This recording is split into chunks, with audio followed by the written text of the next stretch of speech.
Hello everyone, I'm Bound Sage here, and today I have a guest that needs no introduction. I have Simon, HellHades, and I have him here for a quick chat about, how's it feel to kind of run, Fateless and stuff and be the face of that company. So, do you have any opening remarks, Simon? Well, just firstly, thanks for having me on. Become a fan of your channel and some of the content you've been putting out. So I know we were just chatting just now, and it's almost like this full circle of you used to watch me, now I watch you type of vibe. So it's fun, man, and I'm looking forward to it. Yeah, like I said too, I learned gacha games from HellHades, so it's kind of weird to be like I felt like Rocky Balboa, right, going up the stairs and training on your videos and training on Raid, and then that won me a Vegas trip. So like, it's awesome. And man, that's super cool. We're also twinsies with our All We Want is Godforge. So and this was not coordinated, or just like minds think alike, I guess, right? That's it. I was like, I need to record the actual Fateless video today, so I was like, I'll put on my Christmas jumper. That'll be be the way to go. That's awesome. So we'll get right into it, right? I know you're very busy right now, so I don't want to waste too much time here. So, but the biggest question is, right, is we are like 2 to 4 months away from early access, right? Depending on where it falls in that window. Have you, it's weird, right? But yeah, we're really close. Do you feel like all your risks, hard work, and patience are about to pay off? Oh, that's a really good question. So, I guess I'm really hopeful that they will. Like, if I think about the reaction to the alpha, where we had a pretty unpolished version of the game, only one game mode available, and a couple of bosses which were a bit rough around the edges. So there was a lot to not like about the alpha, if I'm honest, because of the situation, because it was an alpha. But yet still we had insane engagement. The numbers of players that played right the way through the week increased with every alpha that we did, and every improvement that we did. The number of hours that people played for went up as well. Like all of the right signs of, did we find the fun? Have people enjoyed the experience? Was really good in the alpha. And so now when we get to early access, you got 3 times the number of heroes.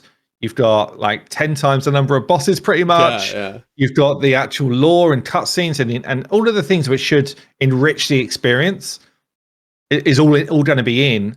And the only thing I would say is, when we set out with the vision of what do we think our launch version of the game will look like, this is not it. It's probably half the number of features that we would have loved to have had in the game for when we did a launch. But we've had people that come on that really have shipped games, understand the market, understand how this works, and just really counseled us in terms of, your early access doesn't need to be your finished product. It just needs to be a starting point that people can really enjoy, get involved with, and start to build from. So I'm really hopeful. I think, I don't know if my patience is the right word, because I'm quite often a fairly impatient person when it comes to this type of stuff. Like, I want to get stuff done and at the quality level that I want. And this has been a tough, close to 3 years at this point in terms of, like what I wanted to achieve and what we've achieved so far. We're like 75% of the way there. So, but it is really exciting. I'm not gonna lie, it was quite emotional, having the first alpha go out and having players come in and play the game and start to gel with the team and tell us what they thought. I think this is going to be like a next ramp up from that, honestly. Yeah, I mean, I'm excited, right? And every day in the Discord there is at least like 4 people like, when's it coming out? Right? Yeah. People are hungry for this game, and myself included. Awesome. Yeah, and like, so I'm trying. The hardest thing for me right now is to not give away too much when I'm doing the Fateless videos. And I'm really like, I could just show this cool feature, or I could show you these things that we've done. Like, the trouble with that is, I do want people to come into the game for early access and feel like this is a fresh game, and I don't know all of the answers already. And that's the balance with us sharing so much as a sort of development team. Is we don't want to give away too many boss mechanics or kits for the heroes or any of that stuff, because actually that's the fun and excitement of a new game. It's like you want to dive in and explore it. And so that's my tough challenge right now is like, how much should I share or shouldn't I share, with the community right now? Yeah, especially too is like for me, I can't wait for the lore. Like that's like one of Yeah, the big selling points for me is like, so part of me is like I want to know, but the other part's like, well, I want to experience the pacing, and see how it sure. worked, right? Because like Aaron has a tough job, right? He With does, yeah. so Yeah, especially in this genre, right? yeah, Because a lot of people are just like lore skippers, and we've put a lot of time and effort in terms of both I mean, the cutscenes are really cool. I think anyway, they're like really like they grip you. The art style is unique to us, and they sort of pull you through this story. But it's actually not. We've got this kind of like early access build where you'll have like that nice chunk of story, but then actually chapter 2 comes at a later date, and we're going to have tales which kind of like intertwine in our updates and stuff like that. So what we want is we want it to be like a living and breathing part of our game, and for people to look forward to like the next saga or the next tale that we bring in. So I'm hopeful. I feel like Aaron's phenomenal at what he does, and he's actually like a breath of fresh air in any meeting. Sometimes you're like, Aaron, we need to get back to the main point. What we're here for, but he's a great dude. Yeah, he's a great guy. yeah, it's absolutely phenomenal. So I think this goes kind of into the next question I have for you is how happy are you with the growth of Fateless as a company, right? It started, with probably as an idea between you and Dan and Sham, and then it's kind of grown into this like honestly like this I don't want to say monster because that has a negative connotation, but this big and with very talented people like how do you like how does that are you happy with that, right? Are you happy with the way it's shaped out? It's quite scary. I'm not gonna lie. Like heading up a company, we've now got about 50 people that we basically employ full time, or they're contractors which work for large chunks of their time on the game. So when we first set out, we thought we would have a very small number of people that work for Fateless, and we would basically use a company. It was actually Magic Media that we originally started to use. We'd use Magic Media to pretty much do all of the work on the game. And that's evolved over time. We've probably, on average, recruited like 2 people a month to grow our team. And so it's been like a nice steady growth of numbers. But honestly, it's big. 50 people, all with their own kind of like disciplines. We're still of that sort of size where I know all of the people individually, and we're able to, talk day to day, that type of stuff. But we're a little bit bigger than just like, when we first went to like GDC, and pretty much most of the Fateless team came to that event. We got together. It was fun. Like we had some drinks. We had a laugh. We're bigger than that now. We can't afford to fly everyone somewhere anymore. Like that. So it's, but I don't know. It is still like dream come true stuff. We've got a game company. We're creating a really fun game. Working with people that have literally shipped some of the games that I've enjoyed the most in my life. So it's still like an insane experience, honestly. Like you just can't believe it's actually happening, and at the pace and scale that it is. Yeah, they're absolutely lovely people to talk to. I've had a chance to interact with many in different ways, right? Even some coming onto my channel themselves as well, and they're just absolutely lovely people. Yeah, definitely, and they're so passionate about what we're doing. Like we do a monthly all hands where like the leads of different departments, they'll come and they'll present what their teams been working on for that month, just so that like the whole team really get a good understanding of what the full game build looks like. And from dev to VFX to sound design, it's like let's just really understand what each of the departments are working on, and how as a whole we're so strong. And we actually had one yesterday, and there's so many of those leads that were just really complimentary around this company, the sort of feel of this company, how they felt was something special to be here, but also like how these different departments, bearing in mind we're remote as a studio, so we don't sit next to everybody in an office, how there's still this like really great interaction between the different departments, and how we're building something together, even though we're remote. It's quite phenomenal, actually. Yeah, that's really fun. Yeah, I can't imagine the challenges that come with that, but making it work is crazy, right? Yeah. Time zones is one of the tougher ones. I'm literally, it's not for an internal thing, but I've got a call that's like 2 a.m. on Thursday morning because I need to be there. Sham needs to be there, and we're talking to a group that's kind of like from a Chinese heritage. So like Sham and me, we kind of work our time zones out because Sham will start early and I'll finish late generally. But then when you throw another one in the mix, man, it's tough. Yeah, someone has to make a sacrifice, right? Like someone has to be the early morning guy. Yeah, so I think the next question I want to go into is community focus is a big selling point of Fateless. That's a big like core tenet, right? Yeah. Do you think you have achieved that, like with the alpha and going into launch? And how smooth was it to expose the HellHades community, your YouTube and website community, to the Godforge project?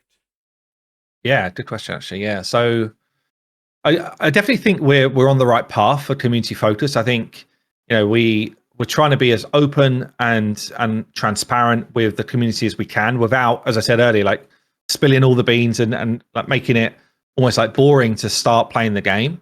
So I think that's worked for us, and it definitely has meant that people have really like seen under the hood of what does game design actually look like, and all of these different skill sets that you need within a company like ours to be able to create a game that's as big and as complex as this. Definitely so many people that have said to me, I can't believe you're building a game like this for your first game as a studio. Like it's unheard of to go this big for a first game. But yeah, I think the community, even the fact that I'm sitting here on a call with you, you've kind of like come up as a content creator. We've got over 100 people that have done content on Godforge already, and the game is not out there. I think that sort of really shows it really, and we'll, as I said earlier, like we're actively in our Discord talking to the community. We are part of the community, even though we're building the game. So I think from that side it's gone well, and I think it's a good question and comment around how has the HellHades community sort of how's that been exposing them to this project? Because there are a bunch of that group where it's like, no, we're diehard Raid Shadow Legends fans. We don't want this other game, or we're almost hopeful that it's not successful because we want you to stay doing what you're doing in Raid Shadow Legends. So there's definitely that element. But I think there's a much bigger group actually that are just like, wow, I can't believe what you're doing. This is really awesome. I hope you do this type of thing in your game, or just sort of coming out with ideas, and so I think it's a bit of a mix, but generally it's positive, right? So there's enough of that community that are just like, I can't wait to see what you guys cook up. So yeah, I mean, and I'm super fortunate to have even been in this position. 6 years ago, I was doing a what I would call a regular 9-to-5 job, and now we're sitting here talking about we're a few months away from launching a game which has got this community behind it and stuff, which is it's just bizarre, honestly. It's just bonkers. So yeah, I mean the crazy thing too is like I've done some hobby game dev, right? I've made like small prototypes in Unity and stuff like that, and I was explaining to people that the hardest thing to do is to build a pipeline. So when we look at alpha, and it was like, oh, look at all this unpolished stuff. But then a podcast afterwards was the VS team talking about, oh, we have our pipeline down. I was telling people, no, this early access of like early next year, this is realistic. If their pipeline is done, like, it's going to be like they could start churning these out because they have the procedure done. And people didn't believe me until you started showing off Heimdall and the Omeacons, and they're like, oh, wow, actually, yes. Yeah. So we're now in a position where we sort of have our feature and content lock coming in the next 2 weeks, and then literally the rest of the time before we release is polish, optimization, and bug fixing. So, and that's it. So we're no longer working on features at all. It's just a case of and really for like feature lock or content lock, it's about do the buttons do what they're meant to do on the screen, and are they in the right place and that type of stuff. And then the sort of bug fixing comes in, and it's like, well, okay, it's there and it's doing a thing, but actually, it's not interacting in the way that we think it should, or that there's a slight if you do it in this order, sometimes it will break the game or stuff like that. So you've got that element, but then you've got the polish element.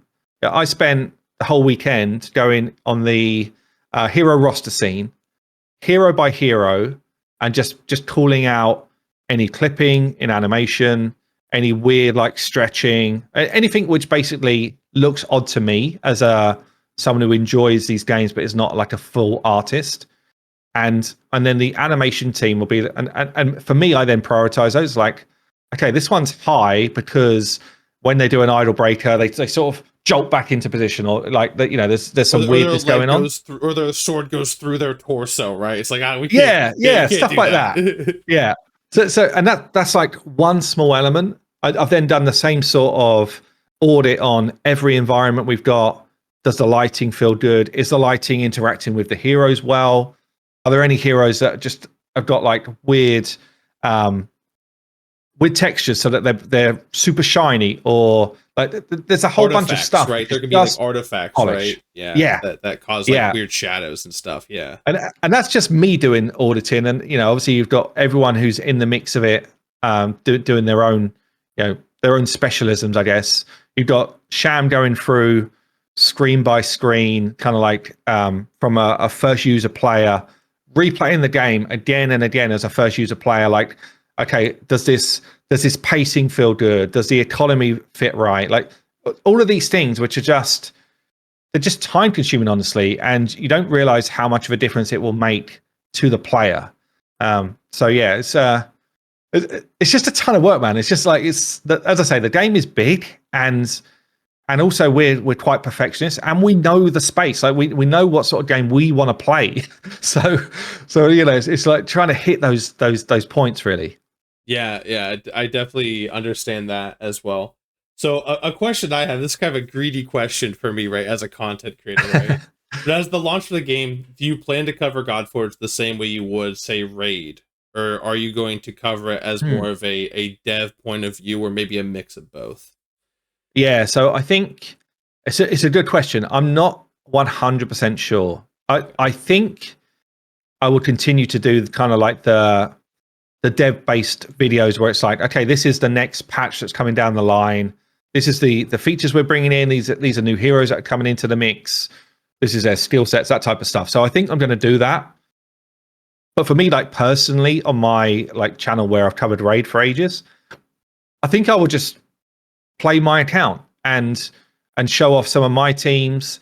Show off some of the heroes that I pull in like Averstone pulls, all that type of stuff. So yeah. I think I'll just play it as a player, and I'll show my progress like I would have done in Raid, without having like a dev account where it's just I've got everything. I'll just play it like a normal player, like anyone else is doing, because ultimately, that's the reason we're building this game. Is we love this style of game, right? We want to build a game that's fun. I want to share. When I'm doing like a fun run on draft mode, I'd love to stream some of that stuff. Like for me, that's that at my core, that's what I want to do. So so why not?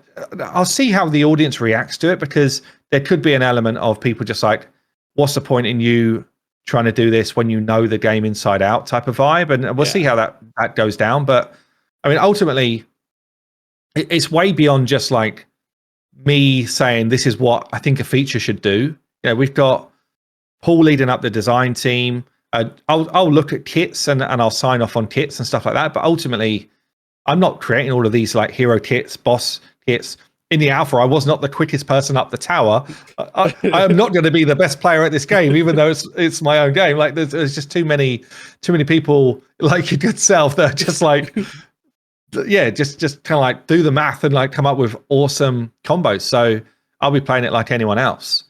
Yeah, it was, no offense to you, HellHades, but it was a point of pride if we could beat you to the top. And I was flying up, and then I was doing well, and I think I hit a weekend where I had some like family stuff to do, and I was in the mix. I was like top 30 or so, and then I just I started going backwards. Yeah, because I was in the Alpha Wave 3 chat pretty extensively during the first day or so, and Yeah, yeah, everyone who was, this was even like the top players. These were just like you're like the, a core audience, but not like the guys who were like cutting edge trying to beat it, like top 100 sure. kind of quality. And Yeah. everyone's like, if we can beat HellHades, like we've made it, right? I love that though. I love that. That's what it's all about, right? And that's what I mean in terms of, yeah, I am just one of the community that wants to be in the mix, playing the games. Sham is as well. Brad is, Dirk is, like we're all, Corey is. We're all there playing. Dad is very much like I'm playing at the start. I'm all in, and he's like this with every game, by the way. And he will like drop money in a game so that he gets like cool stuff really quick. But his attention span just drops off in a game. Like he's not like I'll play it for years and years type of dude.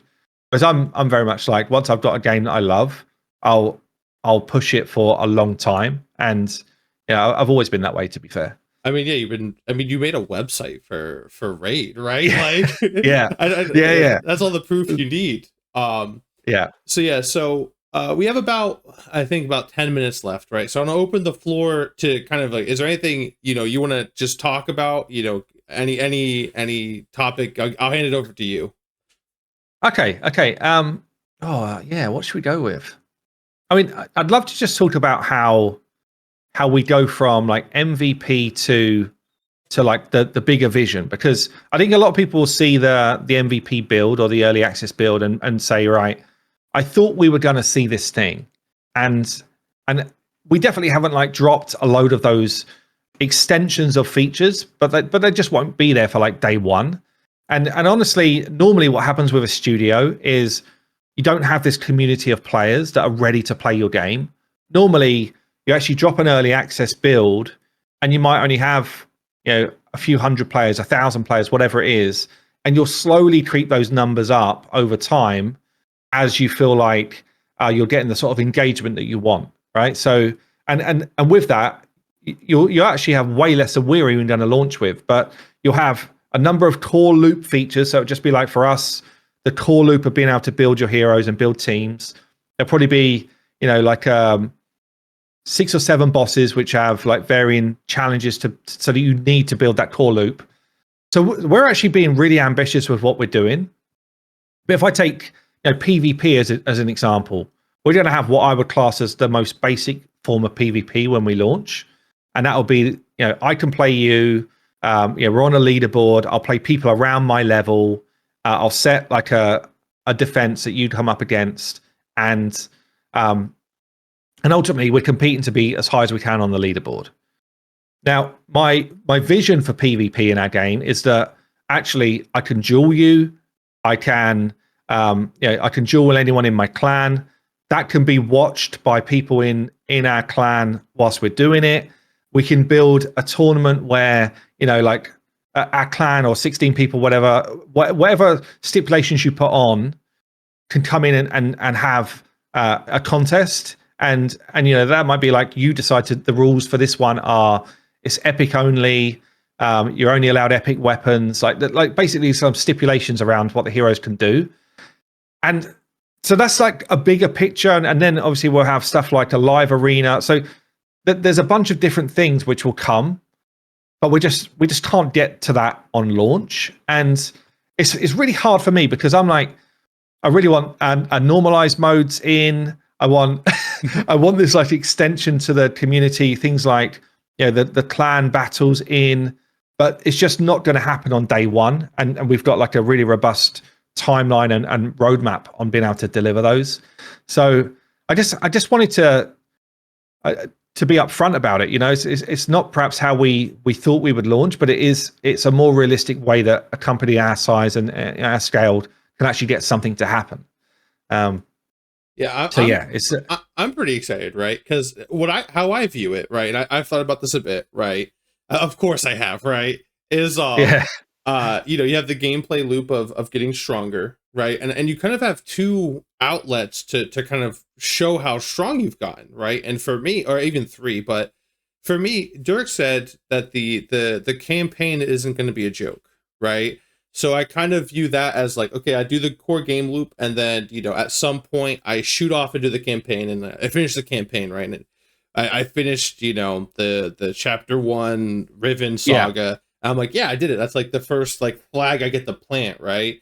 And it's like, okay, let's start looking at PvP, which is a never-ending grind, or look at the tower, where it's like, okay, I kind of planted my flag in the, you know, I finished the campaign, and now I have a tower, the Tower of Strife to climb, and I have to pick what side I want, right? Like, oh, my early pulls, you know, Yeah.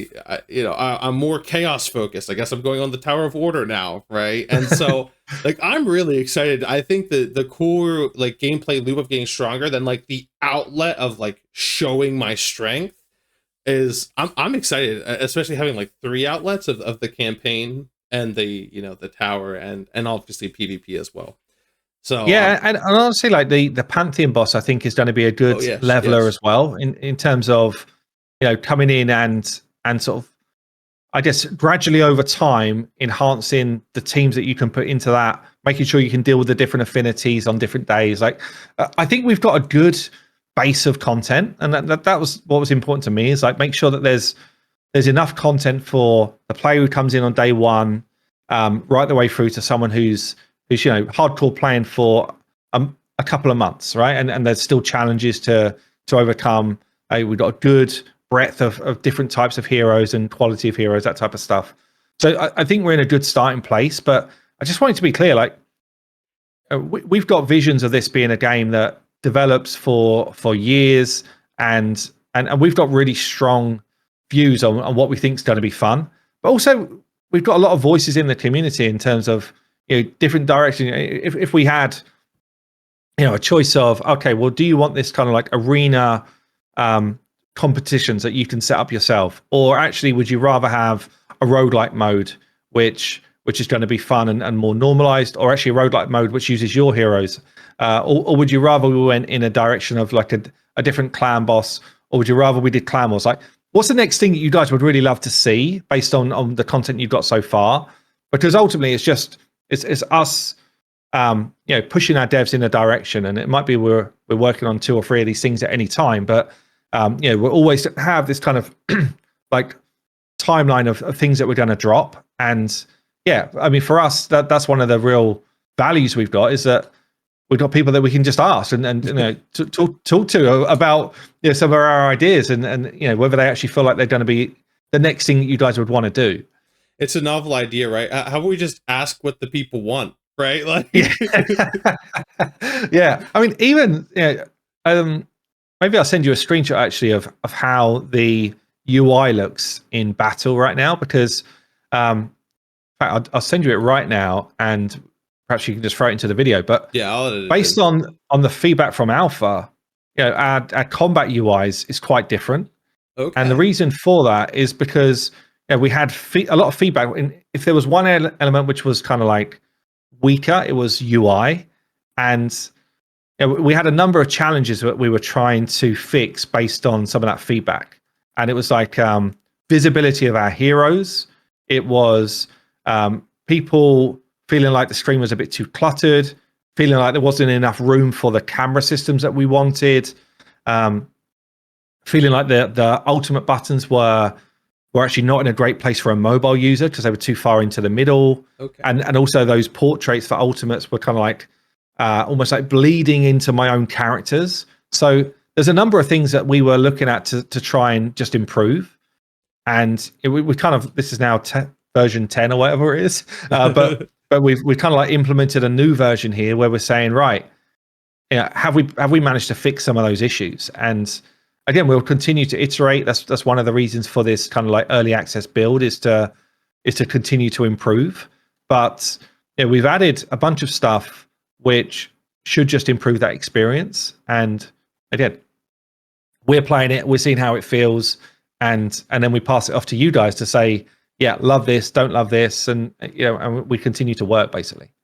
Yeah, I mean, one of the big things I had is the ultimate. It was when I first started playing, I didn't know how to use my ultimate. I was like, you know, obviously that'd be part of the tutorial in the main game, but I was like, how do I do this? And then the border actually, you know, it looked very nice, but it covered some of the gauge. So when you were really low on Divinity or really high on Divinity, you're like, am I close? Like, am I gonna have Yeah. ult by next turn kind of thing?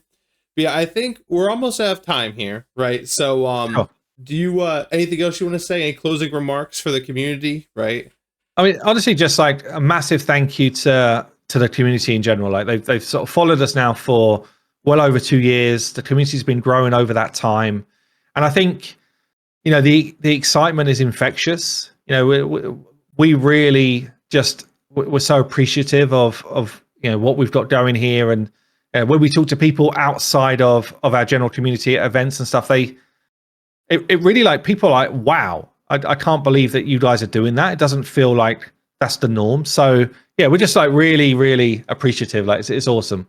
And yeah, can't wait for you guys to get in the mix again. Hey Simon, thank you so much for coming onto the channel. Like this is like a dream come true for me, right? I get to go talk to one of the big YouTubers, right? Like you're a real person that I could like link up with. Yeah, man. Yeah, No, with but that, again, like thanks for having me on. It's fun to be able to share some of this stuff. yeah. Guys, make sure you comment what you guys think. Fateless reads it, right? And I read it too. Subscribe to the channel, subscribe to the Fateless channel. We're almost at 100,000 subs, so we get that juicy leak, right? And with that, I'll see you guys in the next video. Take care.